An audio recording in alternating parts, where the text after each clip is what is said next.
Rabbi Mendel Pinera is here also today. How you going? From the Yeshiva Big How are you, Rabbi? Okay, how you going? And he took off today, as Absolutely. well as 20 other people sitting around the table today from Baba, from the Yeshiva, Baba from Yeshiva, Well, Summer, our friends from Curious Joel are here around the table. We have a second real quick. Why don't we just let everybody introduce themselves? Okay. Please come right in. George Weinberg, I'm the chairman of the board of Agudath Israel. Well, I knew that, George. Shmuel Lefkowitz, governor's rabbi. Father Mendel. Yeshivas of Yeshiva. Kiva Planchon, KJ. Beryl Middleman, KJ, Monroe. Yosef Rappaport, Hamodia newspaper. Rabbi Newman Beis Yaakov of Queens. Shia Ostraga from Brooklyn. What you do, people behind you. Shimon Golding from Manhattan Day School. Rivka Abrams, Yeshiva Darchei Torah, Queens. Deborah Zakai, Agudath Israel. Leah Zaks, Beis Yaakov Chafetz Chaim of Pomona, that's in Rockland County. Yaakov Shlomo Tversky, Talmud Torah School. Yitzchak Fleischer from Bolov, represent Diane Savina and Bolov. Haskell Bennett, Mr. Beis Yaakov, Agudath Israel of America. And Canary, the governor, and Larry Schwartz's friend. Leon Goldenberg, Yeshiva Chafetz Chaim in Brooklyn, plus I run 2-day schools actually in New Jersey, where I'm 5 months behind in that payroll. Well, we can't do But it. it's- I recognize it. And Beis Yisrael, I'm on the board of Beis Yisrael also. David Patersons, Agudath Israel. And I want to introduce Larry Schwartz, and I'll tell you why. I'm sorry, you don't want to hear it? I got the floor. Now, I just want to tell you guys that 28 years in office, I've had a lot of good times, but I've never had a Larry Schwartz. And Larry Schwartz has never not returned a phone call the same day. I mean, he is the secretary to the governor. He is literally, when the governor's not there, he is the person running the show, and he is absolutely amazing, Larry. And I just want to say in front of everybody, you know, you've been amazing, and you've made my life, you know, really easier. Even yesterday, last night, we spoke at 8. You thought I was joking. I think our conversation last night was at 8:25 or something. So Larry, Governor, I thank you for having a Larry Schwartz. Well, Larry came in and filled the void around here at a very, very difficult time. And that's a very accurate portrayal of. By the way, my name is Dov Hikind. Yes, Okay.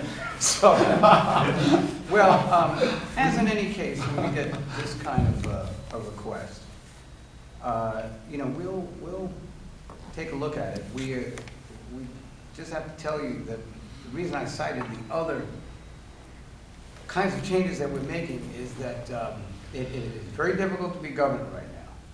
And the reason is that we're not debating the legislature over ideology. You know, liberalism, conservatism, that's all out the window because we're out of money. And the reality is that we are thinking just in terms of what we can get away with, and some of these cuts, $54 million to 39, to 30, to 28, to 14. I totally get why you were concerned. In fact, I feel like Jose Ferrer in that movie, The Cane Mutiny. I'd much rather prosecute. I don't want to try to defend this. Maybe next year I'll come up here and help you or give the governor a hard time. And We'll take you up on that. but we certainly will take a look at it, and we'll report back to the Assemblyman as early as the next couple of days. And but that won't diminish your ability to talk to me and advocate, because I think we're going to be here a while. So in other words, it's still a plan that is flexible to the extent that we can be flexible. And what we do need are your voices, letting people know that even if we're able to scratch out some way that we can help you, that you're still taking a cut and you were willing to take one, and that the other entities around this state, particularly some who don't think they should take any at all, really need to wake up and recognize what a terrible economic situation we're in right now. Now, we get all these signals from the federal government that the economy is improving, business is putting people back to work, and that's true, but states have not improved. 48 of the 50 states are still in deficit, and New York has classically lagged 18 months, 24 months behind the national recession. So we're still in a very difficult place, which I don't think will start to improve until a year from now. And, but as I said in the beginning, what you would propose to me, I would probably have to say on merit, on impact, and on value is absolutely right. So if it's as right as it is, even in a recession, we are compelled to sit down and have a conversation and see if maybe there's somebody else that can help share this burden and equalize it for us. I think I know what the governor's talking about, and you will find that to be the case. I imagine you're talking about the other leaders, in terms of them being part of this. But again, I just want to, the final thing is this. You know, one of the amazing things, Shmuel, Rabbi Lefkowitz, and everyone else, you know, no one has ever argued. Don't cut us. You can't cut us. You know, we're holy. We're never. Just the opposite. They tell me, okay, no problem. But no, actually, but equality, fairness. When we cut it to 30, we were actually kind of moved by how difficult it was, because we had a meeting last year before and still cut it. And you remember, originally in the meeting, I didn't want to cut it.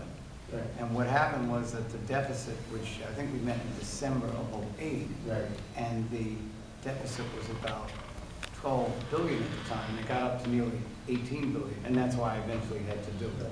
So Larry sat down with us, with Dennis, and he said, will you take 30?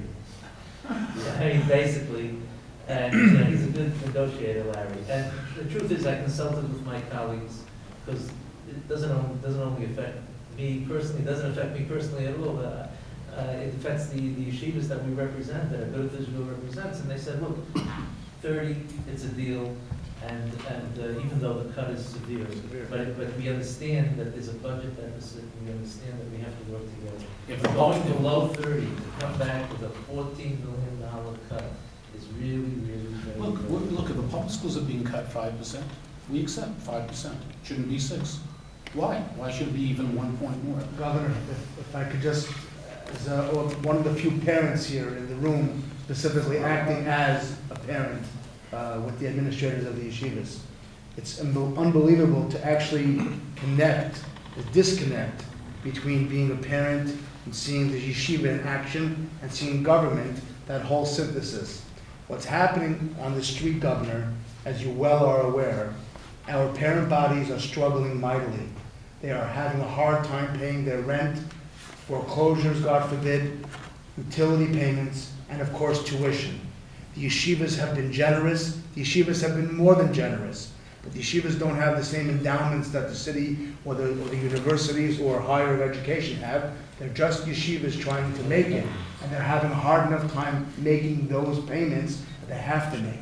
So on behalf of the 120,000 yeshiva students in the state of New York, we are pleading with the governor and with the governor's staff to, as you make your equations and as you understand, every dollar that's put back into this system is another dollar that our parent bodies don't have to come up with to keep our yeshivas from collapse. It has nothing to do with capital improvements, which our yeshivas certainly need. They need new roofs. They need new air conditioners. They need new boilers. That has security. That has nothing to do with any of this. This is simple, the only mechanism that the governor and the state of New York have a way at least to fund something.